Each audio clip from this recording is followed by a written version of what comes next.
in 2 Corinthians chapter 1 and verse 8 and 9. This is what the Apostle Paul said. He said, I think you ought to know about the hard time we went through in Asia. We were really crushed and overwhelmed and feared we would never live through it. We felt we were doomed to die and saw how powerless we were to help ourselves. But that was good. For then we put everything into the hands of God, who alone could save us. Let's read verse 10, the last part of that. And he did help us. I want to illustrate that for you today. You've been looking at these pretty colors up there. How many of you have been looking at these colors? Been wondering, what's he going to do? Every one of these colors, I want you to think about them in this way. The green color, when I look at green, automatically I think about growth. And that's what our job is supposed to do. The problems of life, the difficulties that we have, the pressures, they're all there to help us to grow. God's not trying to destroy us. God's not trying to hurt us. He's trying to help us. Does that make sense?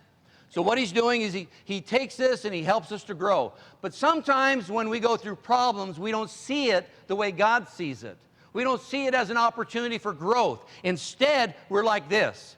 We're kind of blue. How many have ever gone through a problem and you were kind of blue? All right? And you know, I know that. I know that feeling. I have as well. You know, we all go through those kind of situations. And we feel blue. We feel down. We feel discouraged because we're going through problems. And we're not seeing the problem the way God sees the problem. And so we've got another vase here, and it's got some yellow water in it.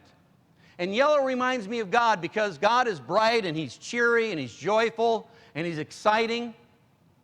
And God sees things differently than we see them. And so whenever we're going through problems, what we need to do is exactly what Paul did. Remember what he said? We're going through problems and we put everything into the hands of God. So what we're going to do is take our blue problems and we're going to put them in God's hands.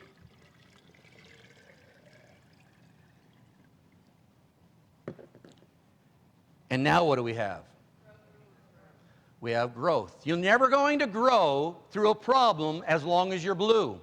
You have to put the problem in God's hands, and then God will get you back on the track to growing through the problem. You'll green right up. You'll realize right away, okay, I'm not looking at this the right way. I need to see it from God's perspective. I need to understand that my problems, I shouldn't be blue about them. Why? Because God wants me to grow through them. What does he do? He teaches me all kinds of good stuff through my problems. Responsibility, relationships, and character. That's what God does with our problems.